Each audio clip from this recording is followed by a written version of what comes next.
Olá, amantes de histórias. Sejam muito bem-vindos ao Alma Books. Aqui você encontra os melhores livros clássicos, ficcionais e não ficcionais. Todos em domínio público. No Alma Books os livros ganham voz e a sua imaginação decola sem pagar passagem. Se você curtir a viagem, não esqueça de dar um like. Se inscreva agora mesmo, para não perder nenhuma aventura futura. Então, prepare os fones, relaxe e aproveite. O Banqueiro Anarquista, Fernando Pessoa. Tínhamos acabado de jantar. Defronte de mim o meu amigo, o banqueiro, grande comerciante e assambarcador notável, fumava como quem não pensa. A conversa, que fora amortecendo, jazia morta entre nós. Procurei reanimá-la, ao acaso, servindo-me de uma ideia que me passou pela meditação. Voltei-me para ele. É verdade, disseram-me há dias que vem tempos foi anarquista.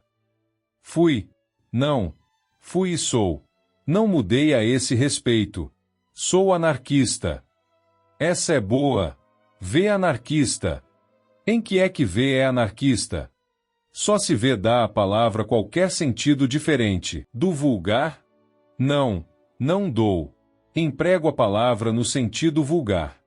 Quer ver dizer, então, que é anarquista exatamente no mesmo sentido em que são anarquistas esses tipos das organizações operárias? Então entre V e esses tipos da bomba e dos sindicatos não há diferença nenhuma? Diferença. Há. Evidentemente que há diferença. Mas não é a que V julga. V duvida talvez que as minhas teorias sociais sejam iguais às deles? Já percebo. V, quanto às teorias, é anarquista, quanto à prática. Quanto à prática sou tão anarquista como quanto às teorias. E quanto à prática sou muito mais, anarquista que esses tipos que V citou. Toda a minha vida o mostra. Toda a minha vida o mostra. Filho. V é que nunca deu a esta coisas uma atenção lúcida. Por isso lhe parece que estou dizendo uma asneira, ou então estou brincando consigo. Ó homem, eu não percebo nada. A não ser que V julgue a sua vida dissolvente e antissocial e dê esse sentido ao anarquismo. Já lhe disse que não, isto é, já lhe disse que não dou à palavra anarquismo um sentido diferente do vulgar. Está bem. Continuo sem perceber. Ó homem, V quer me dizer que não há diferença entre as suas teorias verdadeiramente anarquistas e a prática da sua vida? A prática da sua vida como ela é agora? V quer que eu acredite que V tem uma vida exatamente igual à dos tipos que vulgarmente são anarquistas? Não, não é isso. O que eu quero dizer é que entre as minhas teorias e a prática da minha vida não há divergência nenhuma, mas uma conformidade absoluta. Lá que não tem uma vida como a dos tipos dos sindicatos e das bombas, isso é verdade. Mas é a vida deles que está fora do anarquismo. Fora dos ideais deles. A minha não.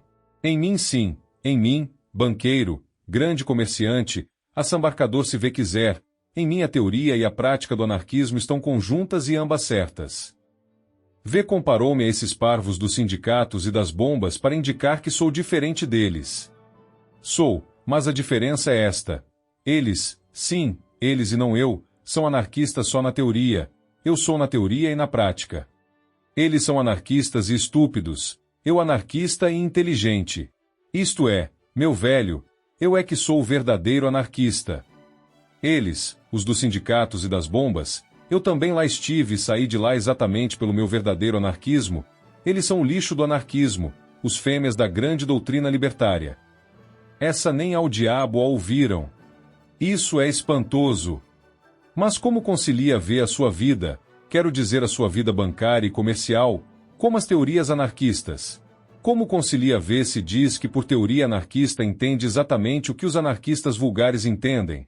E V ainda por cima, me diz que é diferente deles por ser mais anarquista do que eles, não é verdade? Exatamente. Não percebo nada. Mas V tem empenho em perceber? Todo o empenho. Ele tirou da boca o charuto, que se apagara, reacendeu lentamente, tirou o fósforo que se extinguia, depô-lo ao de leve no cinzeiro, depois, erguendo a cabeça, um momento abaixada, disse: Ouça, Eu nasci do povo e na classe operária da cidade.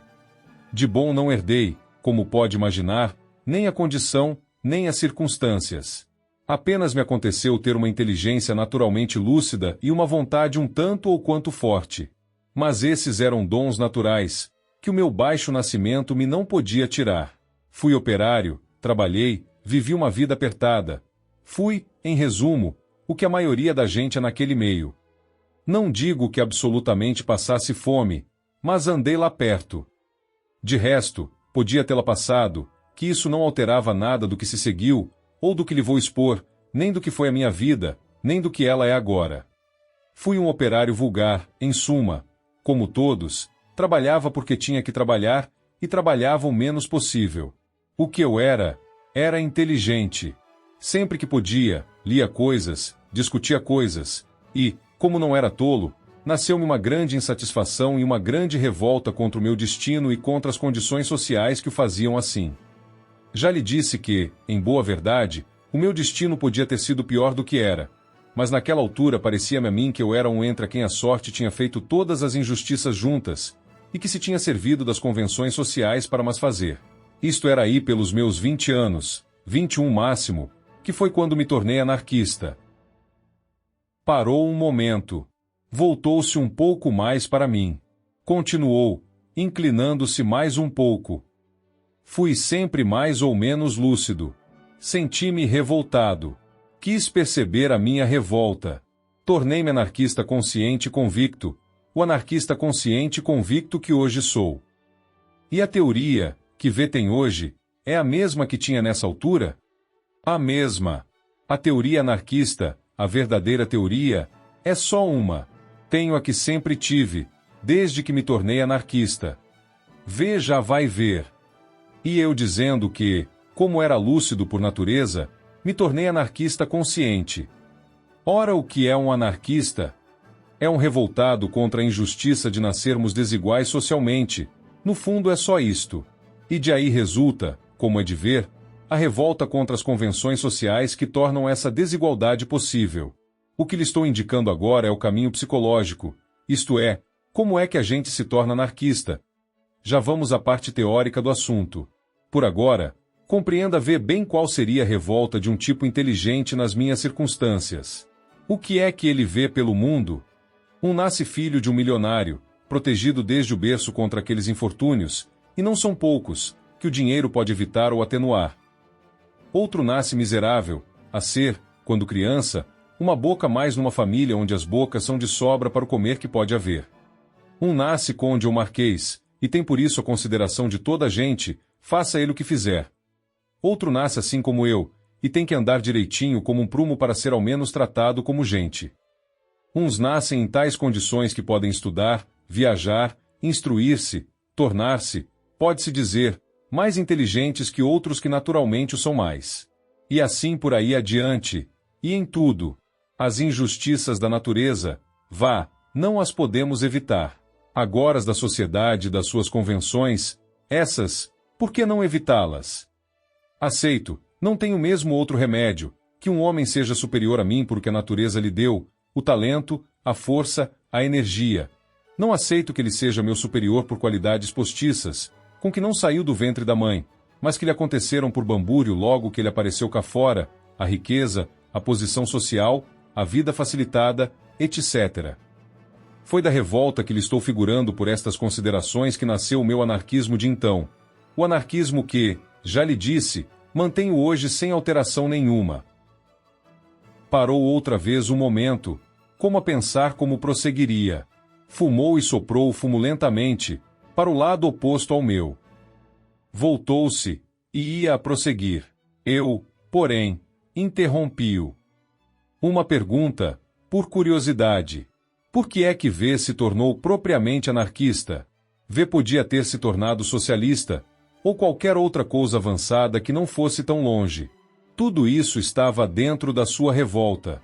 Deduzo do que V disse que por anarquismo V entende, e acho que está bem como definição do anarquismo, a revolta contra todas as convenções e fórmulas sociais e o desejo e esforço para a abolição de todas.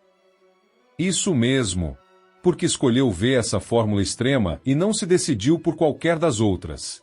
Das intermédias? Eu lhe digo. Eu meditei tudo isso. É claro que nos folhetos que eu li havia todas essas teorias. Escolhi a teoria anarquista, a teoria extrema, como V muito bem diz, pelas razões que vou dizer em 2 palavras. Fitou um momento coisa nenhuma. Depois voltou-se para mim. O mal verdadeiro, o único mal, são as convenções e as ficções sociais, que se sobrepõem às realidades naturais, tudo, dessa família ao dinheiro, desde a religião ao Estado. A gente nasce homem ou mulher, quero dizer, nasce para ser, em adulto, homem ou mulher.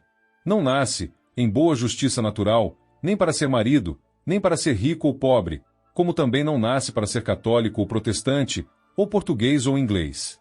É todas estas coisas em virtude das ficções sociais. Ora, essas ficções sociais são más por quê? Porque são ficções, porque não são naturais. Tão mau é o dinheiro como o Estado, a constituição de família como as religiões. Se houvesse outras, que não fossem estas, seriam igualmente más, porque também seriam ficções, porque também se sobreporiam e estorvariam as realidades naturais. Ora, qualquer sistema que não seja o puro sistema anarquista, completamente, é uma ficção também. Empregar todo o nosso desejo, todo o nosso esforço, toda a nossa inteligência para implantar, ou contribuir para implantar, uma ficção social em vez de outra, é um absurdo, quando não seja mesmo um crime, porque é fazer uma perturbação social com o fim expresso de deixar tudo na mesma. Se achamos injustas as ficções sociais, porque esmagam e oprimem o que é natural no homem, para que empregar o nosso esforço em substituir-lhes outras ficções, se o podemos empregar para as destruir todas? Isto parece-me que é concludente. Mas suponhamos que o não é. Suponhamos que nos objetam que isto tudo estará muito certo, mas que o sistema anarquista não é realizável na prática. Vamos lá examinar essa parte do problema. Por que é que o sistema anarquista não seria realizável? Nós partimos, todos os avançados, do princípio, não só de que o atual sistema é injusto, mas de que a vantagem, porque a injustiça, em substituí-lo por outro mais justo. Se não pensamos assim, não somos avançados, mas burgueses. Ora, de onde vem este critério de justiça? Do que é natural e verdadeiro, em oposição às ficções sociais e às mentiras da convenção. Ora, o que é natural é o que é inteiramente natural, não é metade, ou 1/4, ou 1/8 de natural. Muito bem. Ora, de 2 coisas, uma, ou o natural é realizável socialmente ou não é. Em outras palavras, ou a sociedade pode ser natural, ou a sociedade é essencialmente ficção e não pode ser natural de maneira nenhuma. Se a sociedade pode ser natural, então pode haver a sociedade anarquista ou livre, e deve haver, porque é ela a sociedade inteiramente natural. Se a sociedade não pode ser natural, se, por qualquer razão que não importa, tem por força que ser ficção, então do mal menos. Façamo-la, dentro desse ficção inevitável, o mais natural possível. Qual é a ficção mais natural? Nenhuma é natural em si, porque é ficção. A mais natural, neste nosso caso, será aquela que pareça mais natural, que se sinta como mais natural. É aquela que estamos habituados. Vê, compreende, o que é natural é o que é do instinto, e o que não sendo instinto, se parece em tudo com instinto é o hábito. Fumar não é natural, não é uma necessidade do instinto. Ora, qual é a ficção social que constitui um hábito nosso? É o atual sistema, o sistema burguês. Temos, pois, em boa lógica, que ou achamos a sociedade natural, e seremos defensores do anarquismo, ou não a julgamos possível, e seremos defensores do regime burguês. Não há hipótese intermédia. Percebeu? Sim, senhor. Isso é concludente. Ainda não é bem concludente. Ainda há uma outra objeção, do meu gênero, a liquidar. Pode concordar-se que o sistema anarquista é realizável, mas pode duvidar-se que ele seja realizável de chofre, isto é, que se possa passar da sociedade burguesa para a sociedade livre sem haver um ou mais estados ou regimes intermédios. Quem fizer essa objeção aceita como boa e como realizável a sociedade anarquista, mas palpita-lhe que tem que haver um estado qualquer de transição entre a sociedade burguesa e ela. Ora, muito bem. Suponhamos que assim é. O que é esse estado intermédio? O nosso fim é a sociedade anarquista ou livre. Esse intermédio só pode ser, portanto, um estado de preparação da humanidade para a sociedade livre. Essa preparação ou é material, ou é simplesmente mental. Isto é, ou é uma série de realizações materiais ou sociais que vão adaptando a humanidade à sociedade livre, ou é uma simples propaganda gradualmente crescente e influente, que vai preparando mentalmente a desejá-la ou aceitá-la. Vamos ao primeiro caso, a adaptação gradual e material da humanidade à sociedade livre. É impossível, é mais que impossível, é absurdo.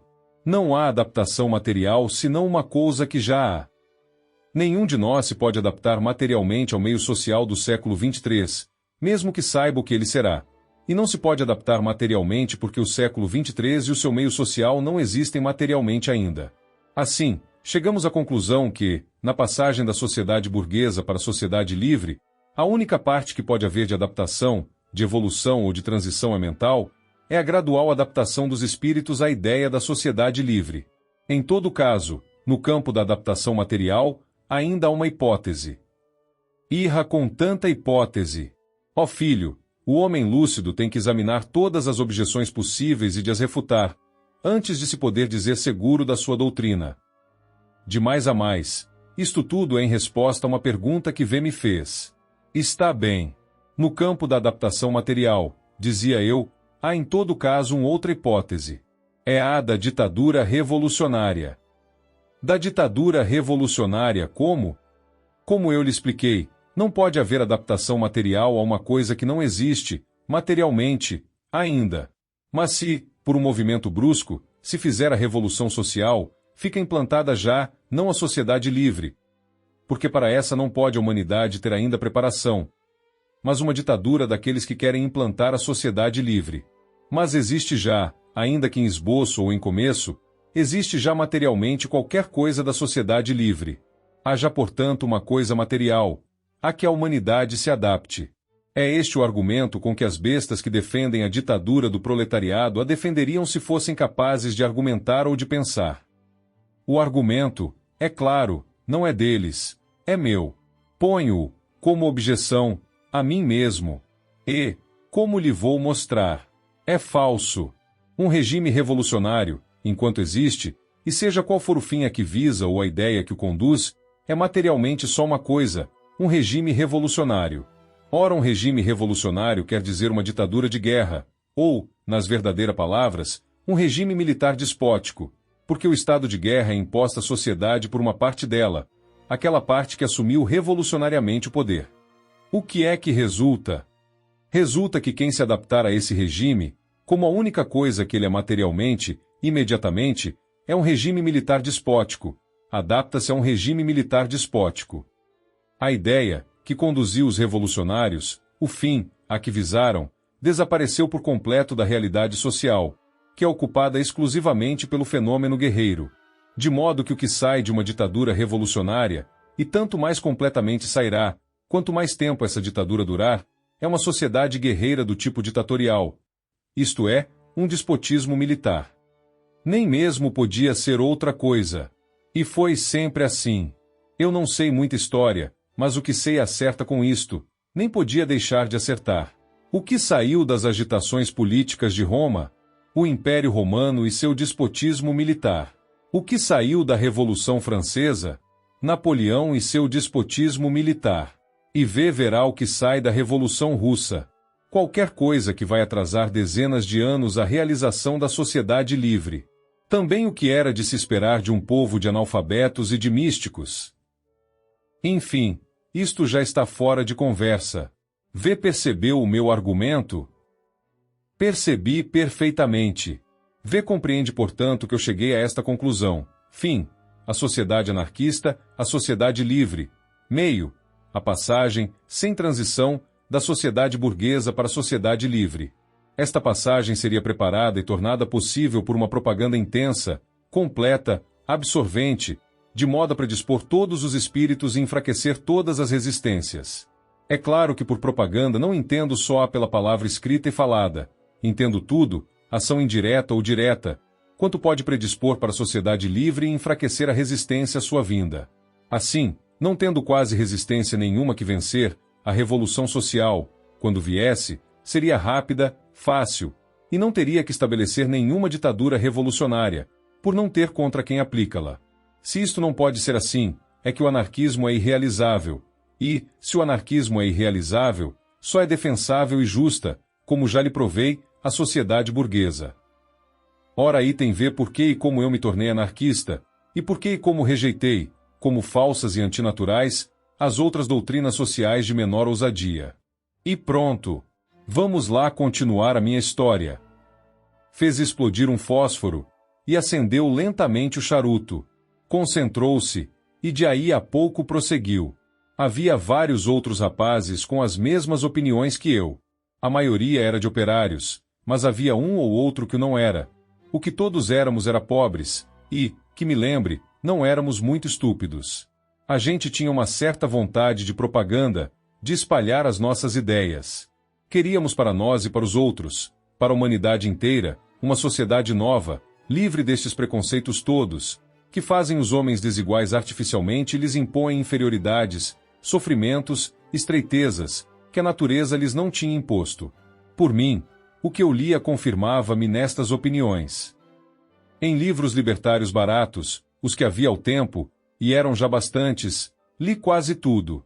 Fui a conferências e comícios dos propagandistas do tempo.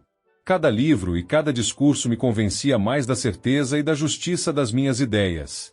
O que eu pensava então, repito-lhe, meu amigo, é o que penso hoje. A única diferença é que então pensava só, hoje penso e prático. Pois sim, isso, até onde vai, está muito bem. Está muito certo que V se tornasse anarquista sim, e vejo perfeitamente que V era anarquista. Não preciso mais provas disso. Como é que saiu de aí sem contradição? Isto é, mais ou menos já calculo. Não calcula nada. Eu sei o que V quer dizer. V baseia-se nos argumentos que acaba de ouvir, e julga que eu achei o anarquismo irrealizável e por isso, como lhe disse, só defensável e justa sociedade burguesa, não é? Sim, calculei que fosse mais ou menos isso. Mas como podia ser, se desde o princípio da conversa lhe tenho dito e repetido que sou anarquista, que não só o fui mas o continuo sendo? Se eu me tivesse tornado banqueiro e comerciante pela razão que V julga, eu não era anarquista, era burguês. Sim, V tem razão. Mas então como o diabo? Vá lá, vá dizendo. Como lhe disse, eu fui sempre, mais ou menos lúcido, e também um homem de ação.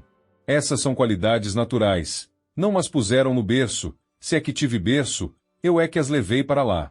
Pois bem, sendo anarquista, eu achava insuportável ser anarquista passivamente, só para ir ouvir discursos e falar nisso com os amigos.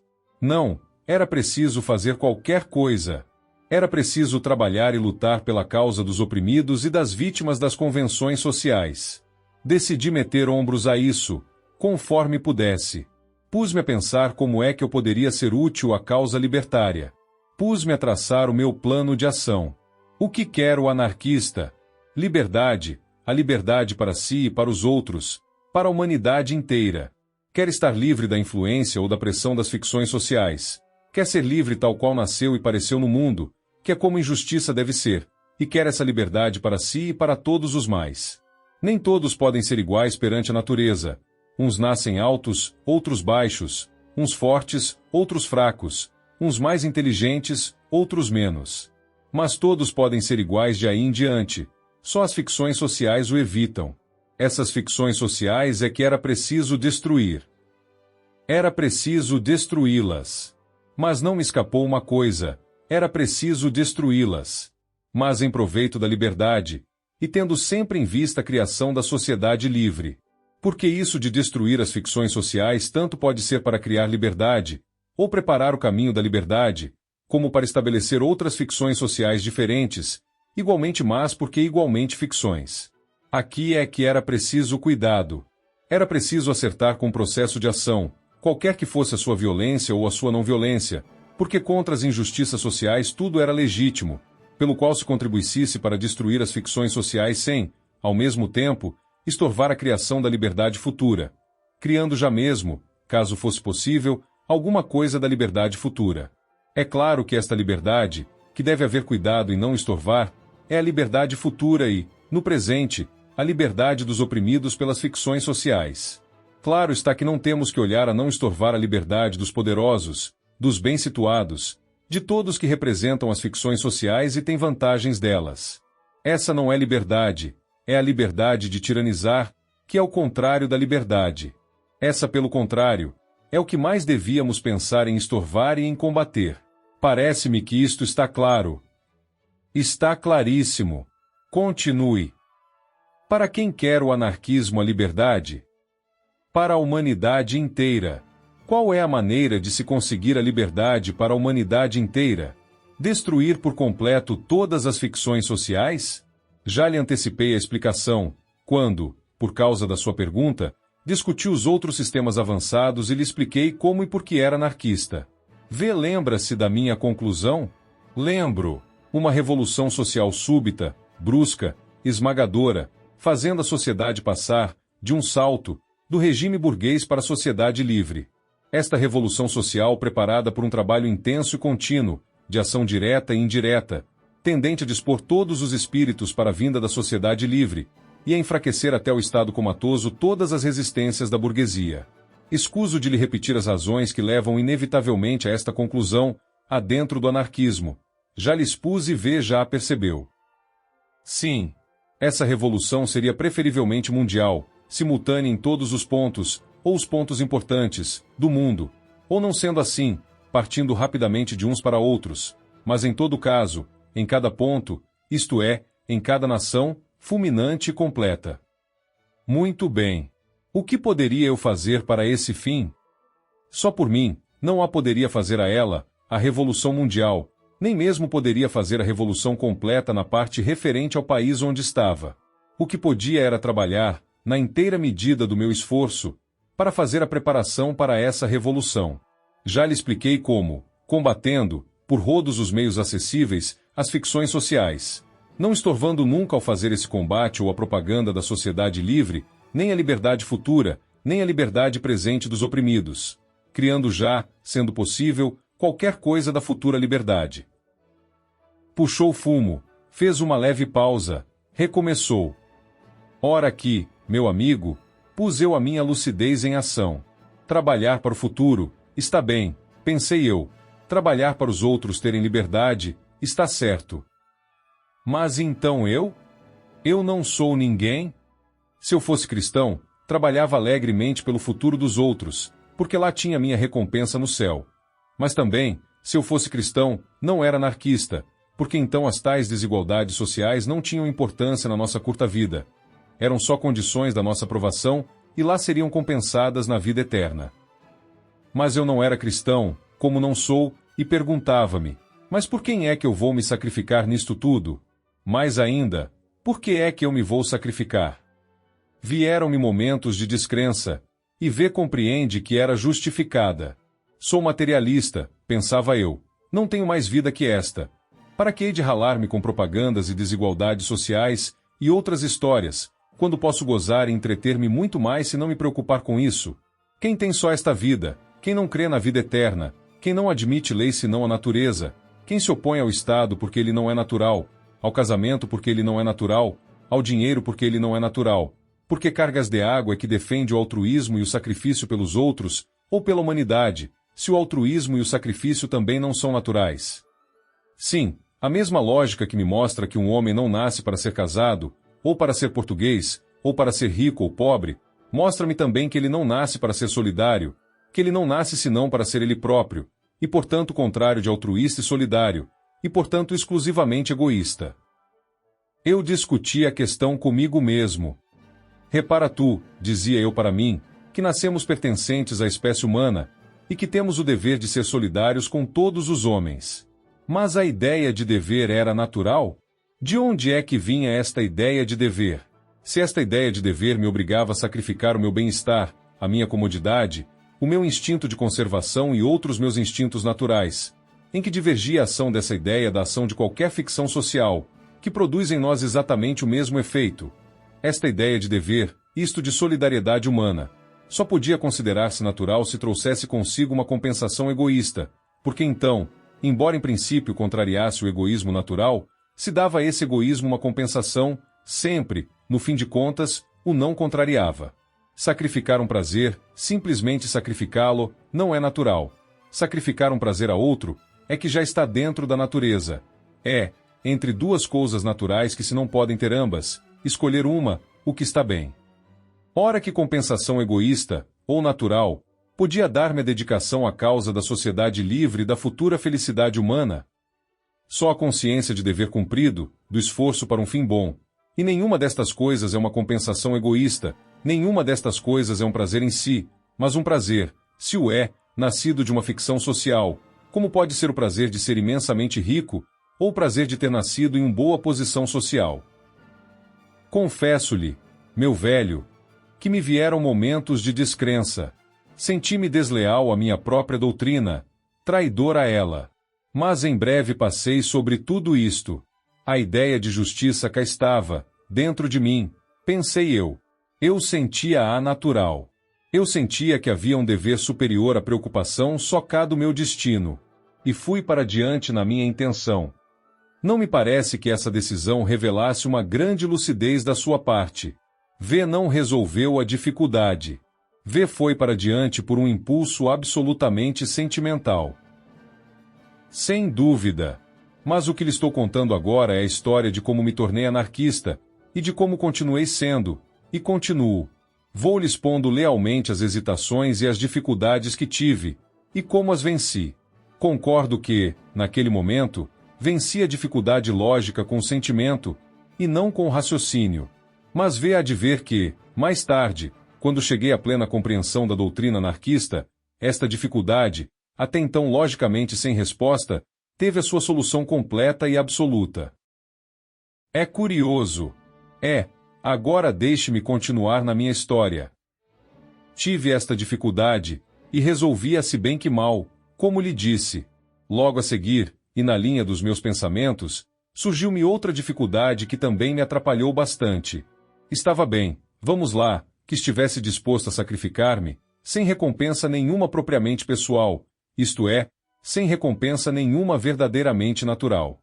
Mas suponhamos que a sociedade futura não dava em nada do que eu esperava, que nunca havia sociedade livre, e que diabo é que eu, nesse case, me estava sacrificando? Sacrificar-me uma ideia sem recompensa pessoal, sem eu ganhar nada com meu esforço por essa ideia, vá. Mas sacrificar-me sem ao menos ter a certeza de que aquilo para que eu trabalhava existiria um dia, sem que a própria ideia ganhasse com meu esforço, isso era um pouco mais forte. Desde já lhe digo que resolvi a dificuldade pelo mesmo processo sentimental porque resolvi a outra, mas advirto também que, do mesmo modo que a outra, resolvi esta pela lógica, automaticamente, quando cheguei ao estado plenamente consciente do meu anarquismo. Vê depois verá. Na altura do que lhe estou contando, saí-me do apuro com uma ou duas frases ocas. Eu fazia o meu dever para com o futuro que fizesse o seu para comigo. Isto, ou coisa que o valha.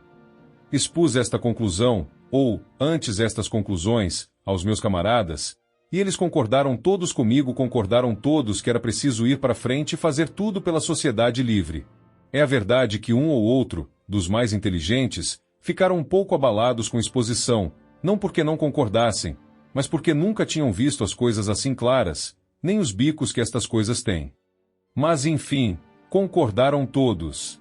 Iríamos todos trabalhar pela grande revolução social, pela sociedade livre, quer o futuro nos justificasse, quer não.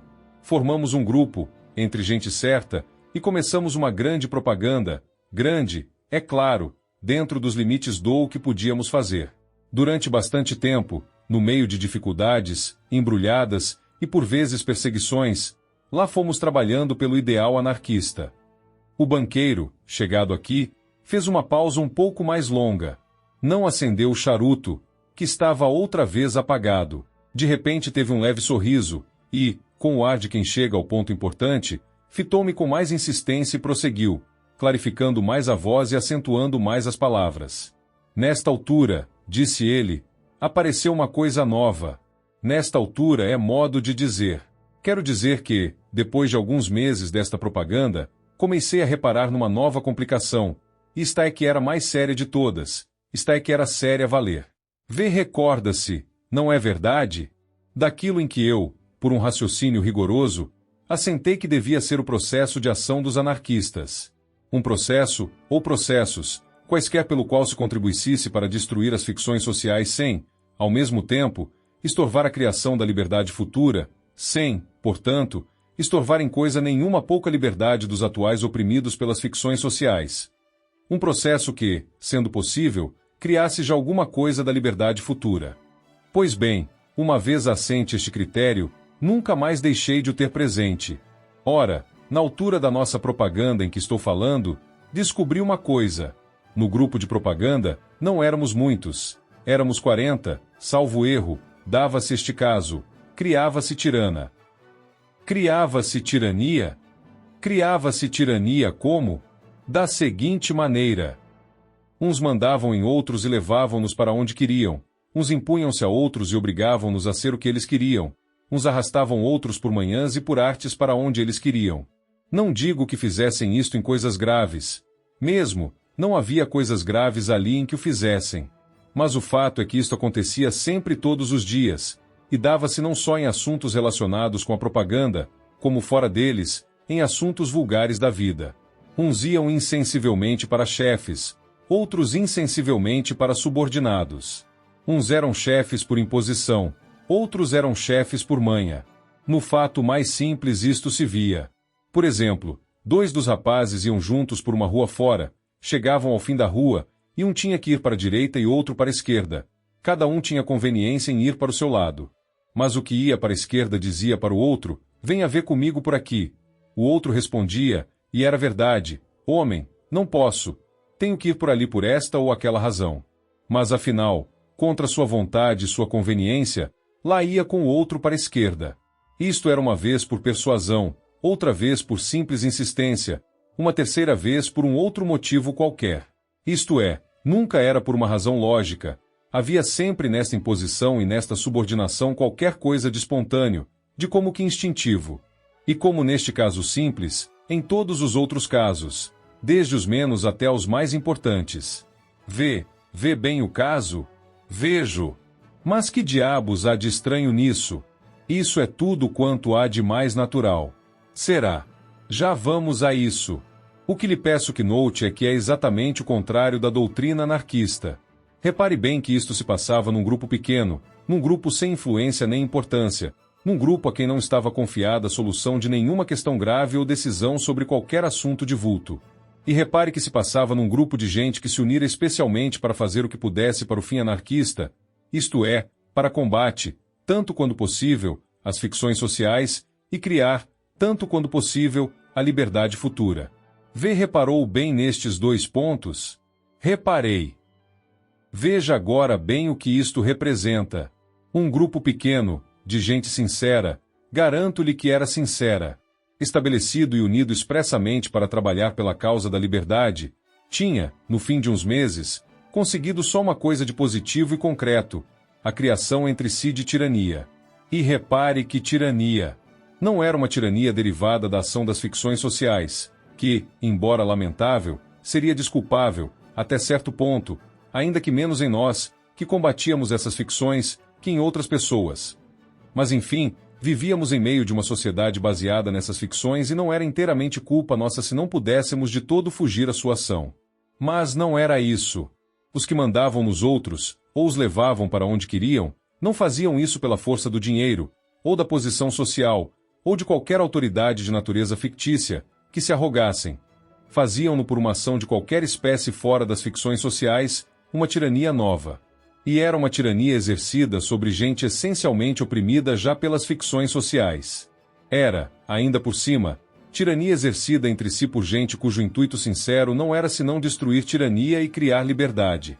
Agora ponha o caso num grupo muito maior, muito mais influente, tratando já de questões importantes e de decisões de caráter fundamental. Ponha esse grupo a encaminho os seus esforços, como o nosso, para a formação de uma sociedade livre. E agora diga-me se através desse carregamento de tiranias entrecruzadas vem entrever qualquer sociedade futura que se pareça com uma sociedade livre ou com humanidade digna de si própria. Sim, isso é muito curioso. É curioso, não é? E olhe que há pontos secundários também muito curiosos. Por exemplo, A tirania do auxílio. A quê? A tirania do auxílio. Havia entre nós quem, em vez de mandar nos outros, em vez de se impor aos outros, pelo contrário os auxiliava em tudo quanto podia. Parece o contrário, não é verdade? Pois olhe que é o mesmo. É a mesma tirania nova. É do mesmo modo ir contra os princípios anarquistas. Essa é boa? Em que? Auxiliar alguém, meu amigo, é tomar alguém por incapaz. Se esse alguém não é incapaz, é o fazê-lo tal, ou supô-lo tal. E isto é, no primeiro caso uma tirania, e no segundo um desprezo. Num caso cerceia-se a liberdade de outrem. No outro caso parte-se, pelo menos inconscientemente, do princípio de que outrem é desprezível e indigno ou incapaz de liberdade. Voltemos ao nosso caso. Vê bem que este ponto era gravíssimo. Vá que trabalhássemos pela sociedade futura sem esperarmos que ela nos agradecesse, ou arriscando-nos, mesmo, a que ela nunca viesse. Tudo isso, vá. Mas o que era demais era estarmos trabalhando para um futuro de liberdade e não fazermos, de positivo, mais que criar tirania, e não só tirania, mas tirania nova, e tirania exercida por nós, os oprimidos, uns sobre os outros. Ora, isto é que não pode ser. Pus-me a pensar. Aqui havia um erro, um desvio qualquer. Os nossos intuitos eram bons, as nossas doutrinas pareciam certas. Seriam errados os nossos processos? Com certeza que deveriam ser. Mas onde diabo estava o erro? Pus-me a pensar nisso e ia dando em doido. Um dia, de repente, como acontece sempre nestas coisas, dei com a solução. Foi o grande dia das minhas teorias anarquistas. O dia em que descobri, por assim dizer, a técnica do anarquismo. Olhou-me um momento sem me olhar. Depois continuou, no mesmo tom. Pensei assim: temos aqui uma tirania nova, uma tirania que não é derivada das ficções sociais. Então de onde é que ela é derivada? Será derivada das qualidades naturais? Se é, adeus sociedade livre.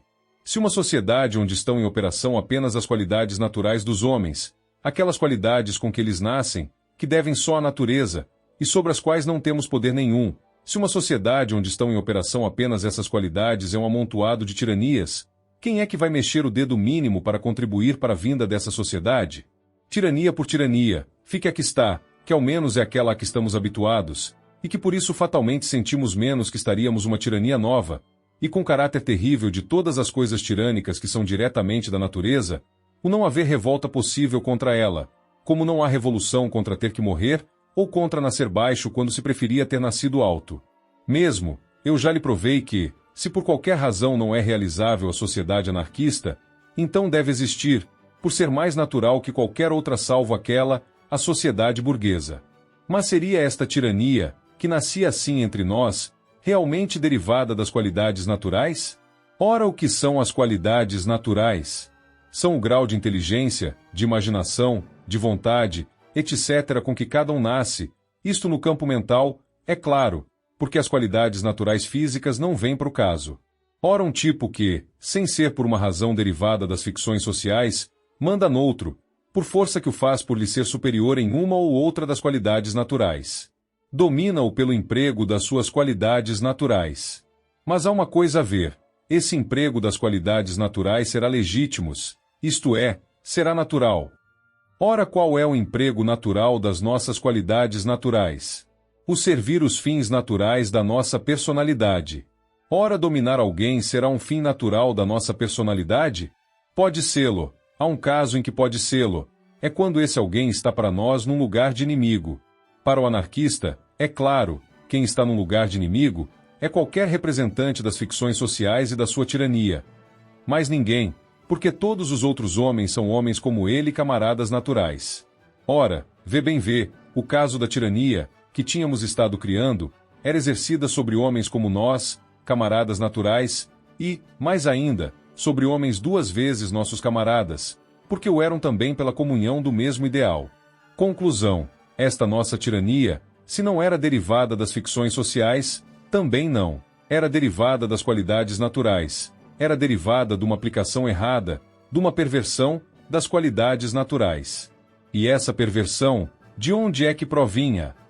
Tinha que provir de uma de duas coisas: ou de o homem ser naturalmente mau, e portanto todas as qualidades naturais serem naturalmente pervertidas, ou de uma perversão resultante da longa permanência da humanidade numa atmosfera de ficções sociais, todas elas criadoras de tirania, e tendente, portanto, a tornar já instintivamente tirânico o uso mais natural das qualidades mais naturais.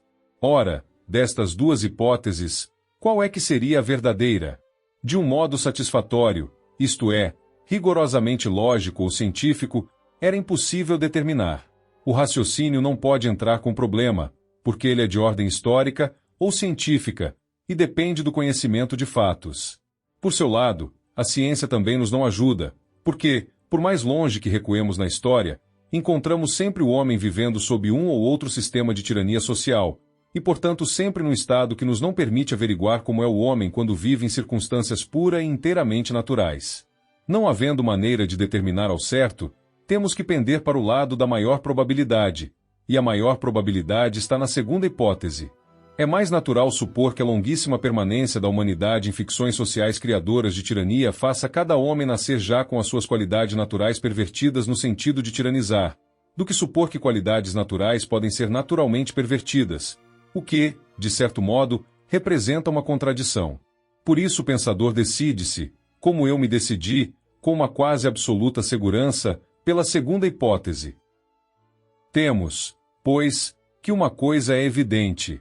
No estado social presente não é possível um grupo de homens, por bem intencionados que estejam todos, por preocupados que estejam todos só em combater as ficções sociais e em trabalhar pela liberdade, trabalharem juntos sem que espontaneamente criem entre si tirania, sem criar entre si uma tirania nova, suplementar a das ficções sociais, sem destruir na prática tudo quanto querem na teoria, sem involuntariamente estorvar o mais possível o próprio intuito que querem promover. O que há a fazer é muito simples. É trabalharmos todos para o mesmo fim, mas separados. Separados? Sim. Vê, não seguiu o meu argumento? Segui. E não acha lógica, não acha fatal esta conclusão? Acho. Sim, claro. Disse eu, trabalharmos todos para o mesmo fim, mas separados. Trabalharmos todos para o mesmo fim anarquista, cada um contribui com seu esforço para a destruição das ficções sociais, que é para onde o dirige, e para a criação da sociedade livre do futuro. E trabalhando separados não podemos, de modo nenhum, criar tirania nova, porque nenhum tem ação sobre o outro, e não pode, portanto, nem, dominando, diminuir-lhe a liberdade, nem, auxiliando-o, a apagar. Trabalhando assim separados e para o mesmo fim anarquista, temos as duas vontades, a do esforço, e a da não criação de tirania nova.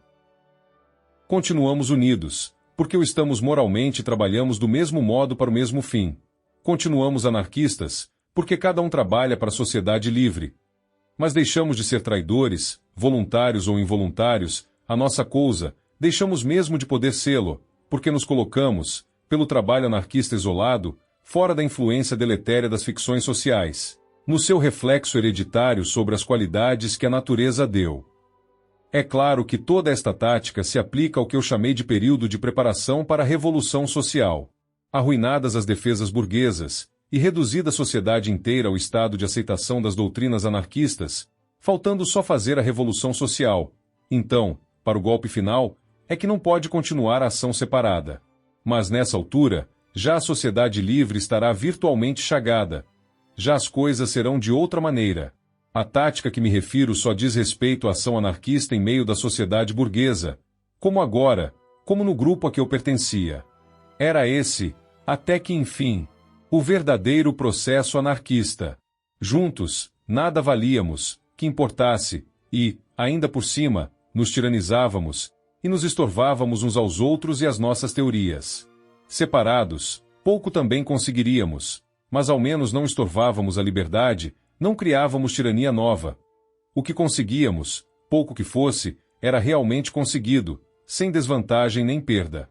E, de mais a mais, trabalhávamos assim separados, aprendíamos a confiar mais em nós mesmos, a não nos encostarmos uns aos outros, a tornarmos-nos mais livres já, a prepararmos-nos, tanto pessoalmente, como aos outros pelo nosso exemplo, para o futuro.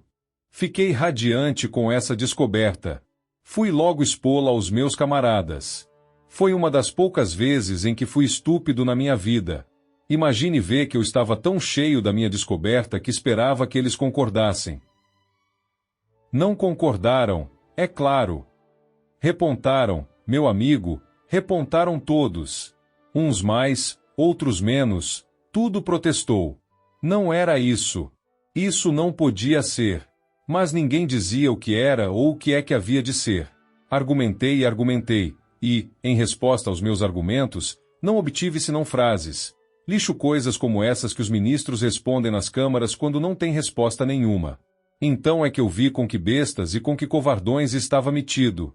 Desmascararam-se. Aquela corja tinha nascido para escravos. Queriam ser anarquistas à custa alheia. Queriam a liberdade, logo que fossem os outros que lhe arranjassem, logo que lhe fosse dada como um rei dá um título. Quase todos eles são assim, os grandes lacaios. E vê, escamou-se. Se me escamei. Enfureci-me. Pus-me aos coices. Dei por paus e por pedras. Quase que me peguei com 2 ou 3 deles. E acabei por me vir embora. Isolei-me. Veio-me um nojo aquela carneirada toda, que vê não imagina. Quase que descri no anarquismo. Quase que decidi não me importar mais com tudo aquilo. Mas, passados uns dias, voltei a mim. Pensei que o ideal anarquista estava acima destas quisilas. Eles não queriam só brincar aos libertários. Não estava eu para brincar num caso desses. Eles não tinham força para combater senão encostados uns aos outros, e criando, entre si, um simulacro novo da tirania que diziam querer combater? Pois que o fizessem, os parvos, se não serviam para mais. Eu é que não ia ser burguês por tão pouco. Estava estabelecido que, no verdadeiro anarquismo, cada um tem que, por sua própria forças, criar liberdade e combater as ficções sociais. Pois por minha própria forças eu ia criar liberdade e combater as ficções sociais. Ninguém queria seguir-me no verdadeiro caminho anarquista, seguiria eu por ele. Iria eu só, com os meus recursos, com a minha fé, desacompanhado até do apoio mental dos que tinham sido meus camaradas, contra as ficções sociais inteiras. Não digo que fosse um belo gesto, nem um gesto heróico. Foi simplesmente um gesto natural. Se o caminho tinha que ser seguido por cada um separadamente, eu não precisava de mais ninguém para o seguir. Bastava o meu ideal. Foi baseado nestes princípios e nestas circunstâncias que decidi, por mim só, combater as ficções sociais. Suspendeu um pouco o discurso, que se lhe tornará quente e fluido. Retomou-o de ali a pouco, com a voz jamais sossegada. É um estado de guerra, pensei eu, entre mim e as ficções sociais. Muito bem. O que posso eu fazer contra as ficções sociais? Trabalho sozinho, para não poder, de modo nenhum, criar qualquer tirania. Como posso eu colaborar sozinho na preparação da revolução social, na preparação da humanidade para a sociedade livre? Tenho que escolher um de 2 processos, dos 2 processos que há. Caso, é claro, não possa servir-me de ambos. Os 2 processos são a ação indireta, isto é, a propaganda, e a ação direta, de qualquer espécie. Pensei primeiro na ação indireta, isto é, na propaganda. Que propaganda poderia eu fazer só por mim?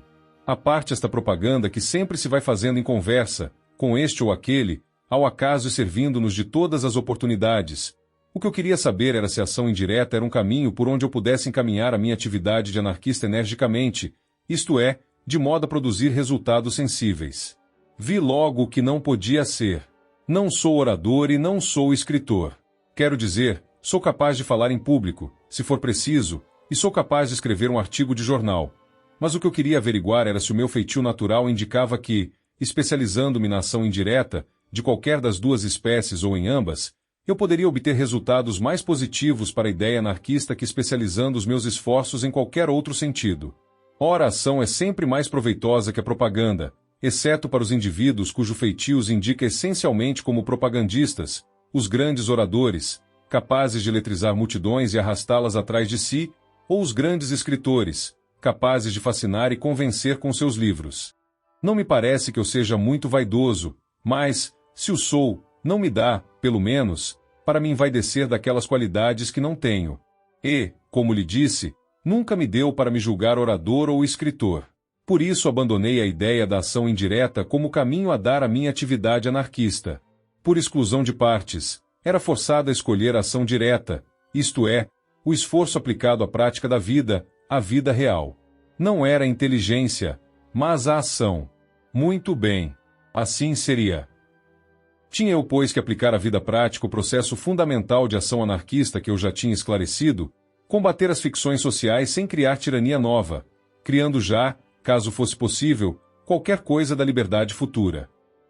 Ora, como diabo se faz isso na prática?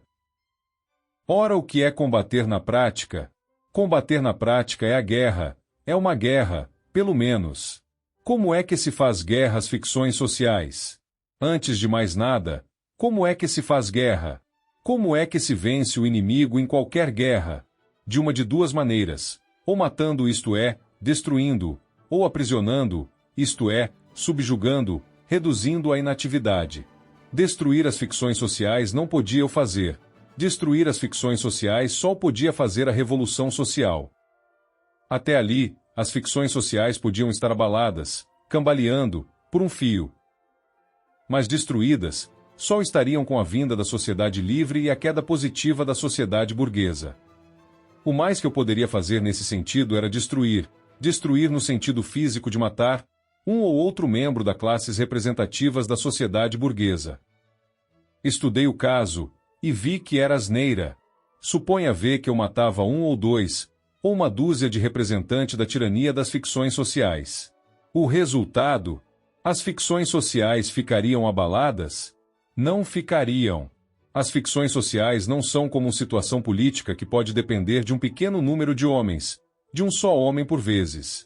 O que há de mal nas ficções sociais são elas, no seu conjunto, e não os indivíduos que as representam senão por serem representantes delas.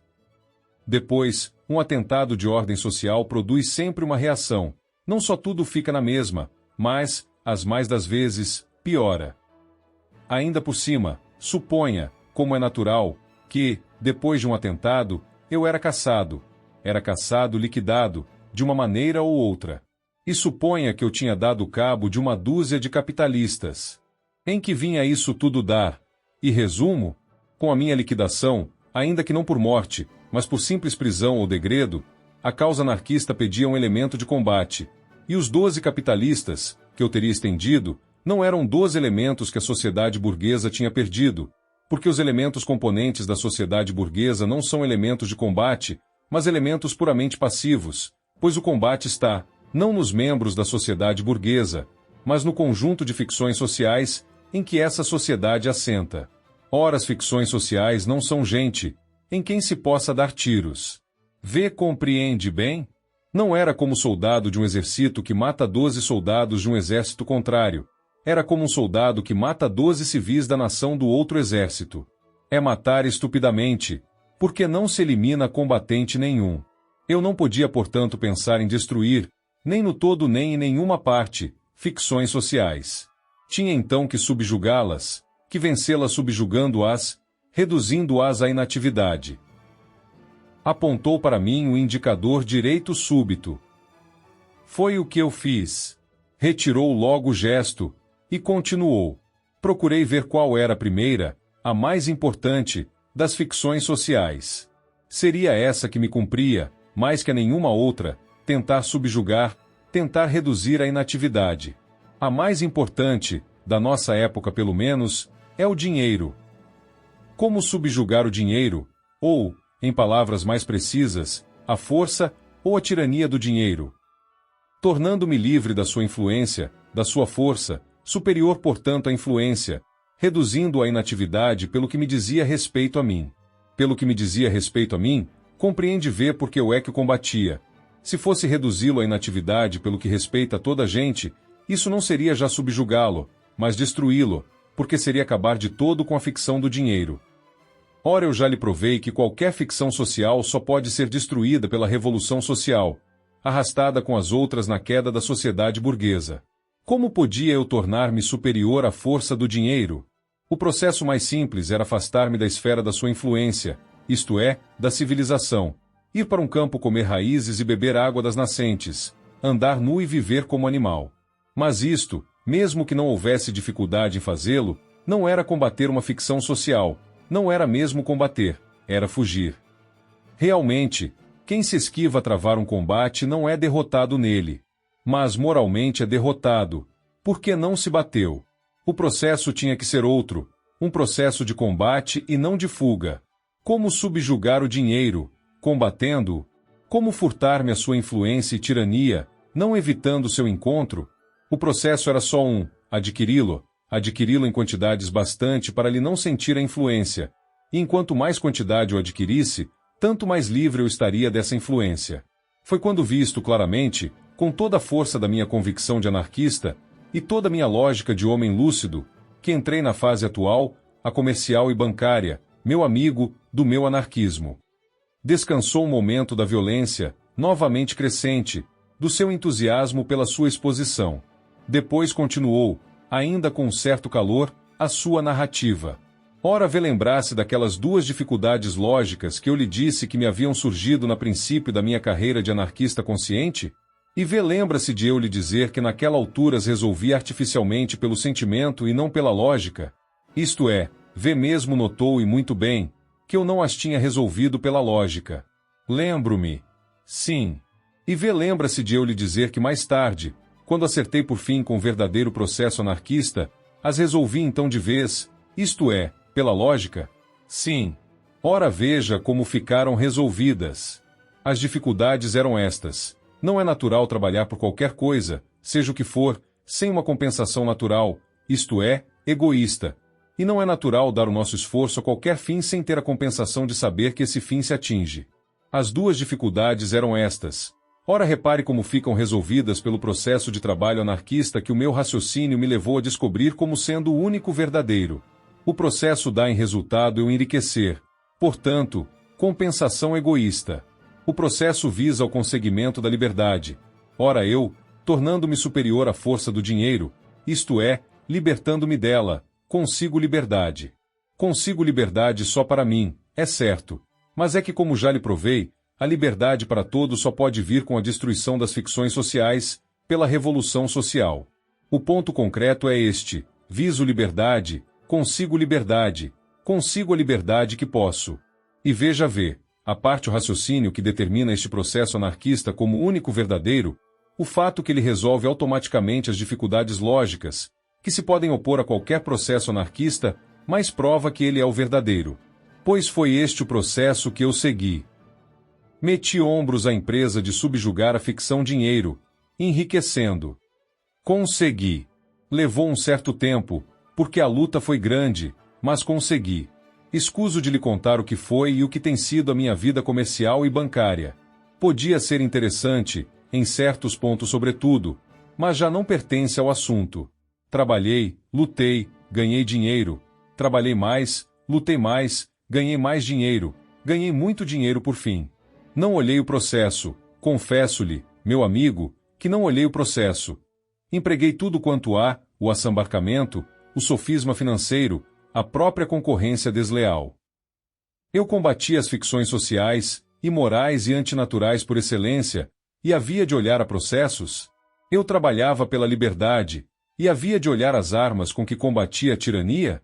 O anarquista estúpido, que atira bombas e dá tiros, bem sabe que mata, e bem sabe que as suas doutrinas não incluem a pena de morte. Ataca uma imoralidade com um crime, porque acha que essa imoralidade pede um crime para se destruir. Ele é estúpido quanto ao processo, porque, como já lhe mostrei, esse processo é errado e contraproducente como o processo anarquista. Agora, quanto moral do processo, ele é inteligente. Ora, o meu processo estava certo, e eu servia-me legitimamente, como anarquista, de todos os meios para enriquecer. Hoje realizei o meu limitado sonho de anarquista prático e lúcido. Sou livre. Faço o que quero, dentro, é claro, do que é possível fazer. O meu lema de anarquista era liberdade. Pois bem, tenho a liberdade que, por enquanto, na nossa sociedade imperfeita, é possível ter quis combater as forças sociais. Combati-as e, o que é mais, venci-as. Alto lá, disse eu. Isso estará tudo muito bem, mas há uma coisa que vê não viu. As condições do seu processo eram, como V provou, não só criar liberdade, mas também não criar tirania. Ora V criou tirania V como assambarcador, como banqueiro, como financeiro sem escrúpulos. V desculpe, mas V é que disse, V criou tirania. V criou tanta tirania como qualquer outro representante das ficções sociais, que V diz que combate. Não, meu velho, V engana-se. Eu não criei tirania. A tirania, que pode ter resultado da minha ação de combate contra as ficções sociais, é uma tirania que não parte de mim, que portanto eu não criei. Está nas ficções sociais, eu não a juntei a elas. Essa tirania é a própria tirania das ficções sociais. E eu não podia, nem me propus, destruir as ficções sociais. Pela 100ª vez lhe repito, só a revolução social pode destruir as ficções sociais. Antes disso, a ação anarquista perfeita, como a minha, só pode subjugar as ficções sociais, subjugá-las em relação só ao anarquista que põe esse processo em prática, porque esse processo não permite uma mais larga sujeição dessas ficções. Não é de não criar tirania que se trata, é de não criar tirania nova, tirania onde não estava. Os anarquistas, trabalhando em conjunto, influenciando-se uns aos outros como eu lhe disse, criam entre si, fora e a parte das ficções sociais, uma tirania. Essa é que é uma tirania nova. Essa, eu não a criei. Não a podia mesmo criar, pelas próprias condições do meu processo. Não, meu amigo, eu só criei liberdade. Libertei-me a mim. É que o meu processo, que é, como lhe provei, o único verdadeiro processo anarquista, me não permitiu libertar mais. O que pude libertar, libertei. Está bem.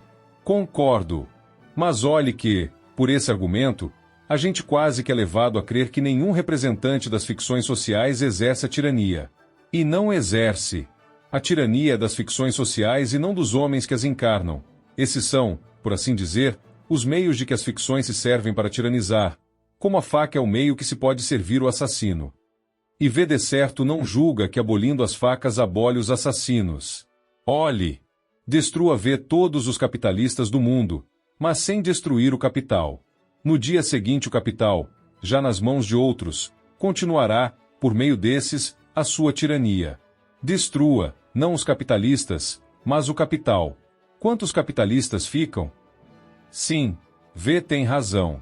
Ó filho, o máximo que V me pode acusar de fazer é de aumentar um pouco, muito pouco, a tirania das ficções sociais. O argumento é absurdo, porque como já lhe disse, a tirania que eu não devia criar, e não criei, é outra. Mas tem mais um ponto fraco, é que, pelo mesmo raciocínio, V pode acusar um general, que trava combate pelo seu país, de causar ao seu país o prejuízo do número de homens do seu próprio exército que teve que sacrificar para vencer. Quem vai à guerra, dá e leva. Consiga-se o principal, o resto. Está muito bem. Mas olhe lá outra coisa. O verdadeiro anarquista quer a liberdade não só para si, mas também para os outros. Parece-me que quer a liberdade para a humanidade inteira. Sem dúvida. Mas eu já lhe disse que, pelo processo que descobri que era o único processo anarquista, cada um tem de libertar-se a si próprio.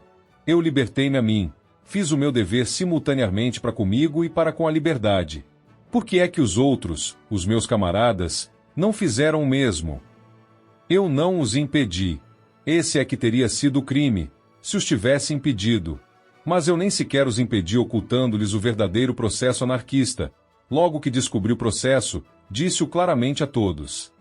O próprio processo me impedia de fazer mais. Que mais podia fazer? Compeli-los a seguir o caminho?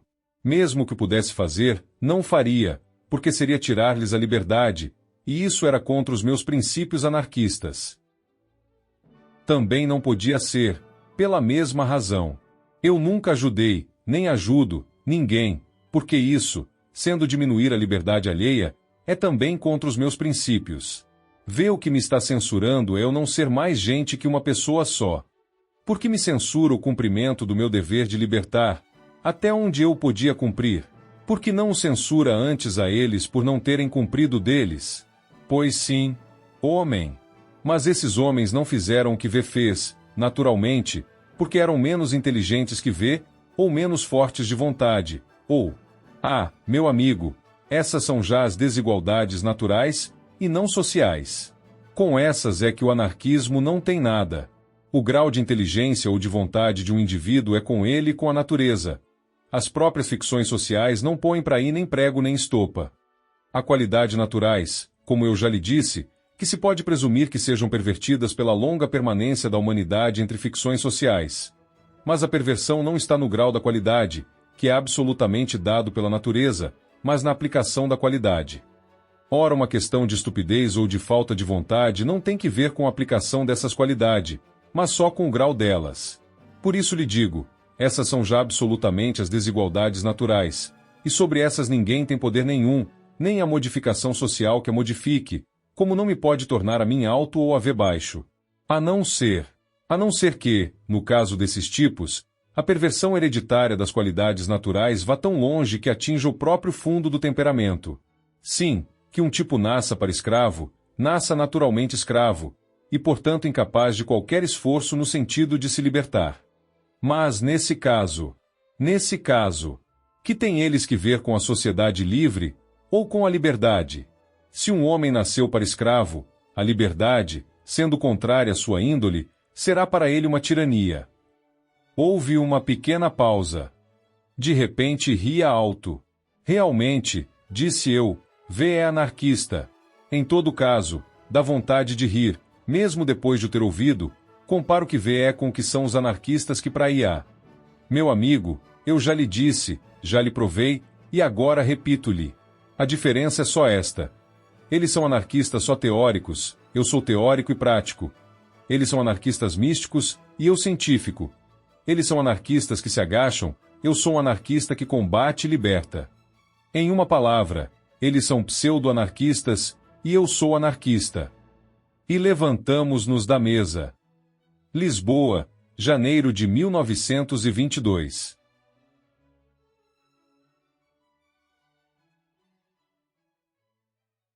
Chegamos ao fim desta jornada. Esperamos que tenha curtido cada minutinho. Se você gostou e quer mais histórias para embalar seus dias, não se acanhe. Conte para nós. Deixe nos comentários qual a próxima obra que você quer ouvir aqui no canal. Sua sugestão pode ser o nosso próximo destino. Clica no inscrever-se para não perder nenhuma novidade. Deixa aquele like maroto para a gente saber que você está curtindo. E ativa o sininho para ser o primeiro a embarcar em novas aventuras literárias.